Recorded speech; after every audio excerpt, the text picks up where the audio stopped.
Bienvenue à tous dans ce nouveau podcast Recobook. Aujourd'hui, nous plongeons au cœur de la philosophie de Neale Donald Walsch et de son ouvrage Abondance véritable. Pour bien comprendre ce livre, il faut d'abord accepter de déconstruire tout ce que nous pensons savoir sur la richesse. Pour Walsch, la thèse centrale est limpide. L'abondance n'est pas un chiffre sur un compte en banque, c'est un état d'être.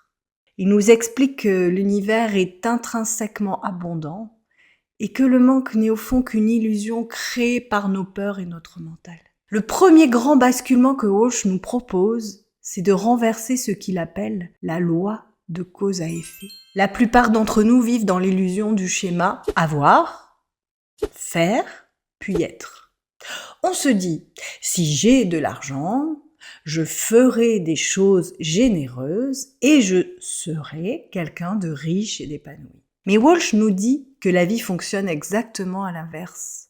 Le véritable paradigme est être, puis faire et avoir. Il s'agit d'incarner d'abord l'état d'être, la gratitude, la plénitude, la richesse intérieure, pour que nos actions découlent naturellement de cet état. C'est seulement ainsi que les résultats matériels, le avoir, finissent par se manifester. Comme il le dit si bien, l'abondance n'est pas quelque chose que nous acquérons, c'est quelque chose que nous accordons. Alors, comment devient-on ce créateur ? Walsch détaille un processus de création individuelle qui repose sur une triade sacrée, la pensée, la parole et l'action. Tout commence par la pensée, mais attention, l'univers ne répond pas à votre souhait de surface, il répond à votre pensée racine. Si par exemple vous dites « je veux de l'argent », votre pensée profonde est en fait « je n'en ai pas » puisque j'en veux. L'univers agissant alors comme un miroir vous renvoie simplement l'expérience du manque.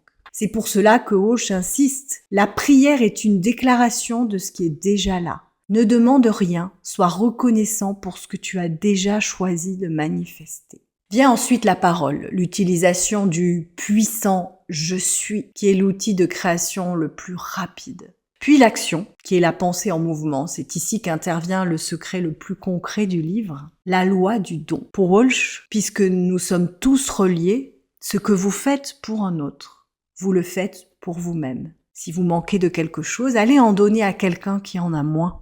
En faisant cela, vous envoyez un signal puissant à votre subconscient que vous êtes déjà une source. Vous passez du statut de victime de destin à celui de cause de votre propre vie, de créateur de votre propre vie. En résumé, l'abondance véritable est une énergie que l'on libère plus qu'un trésor que l'on cherche. Elle naît au moment précis où l'on cesse de vouloir obtenir pour commencer à offrir. Car en offrant, on réalise enfin que notre propre source est infinie. Comme nous le rappelle l'auteur, si vous voulez que votre vie décolle, changez l'idée que vous vous en faites. Agissez en tant que le Dieu que vous êtes.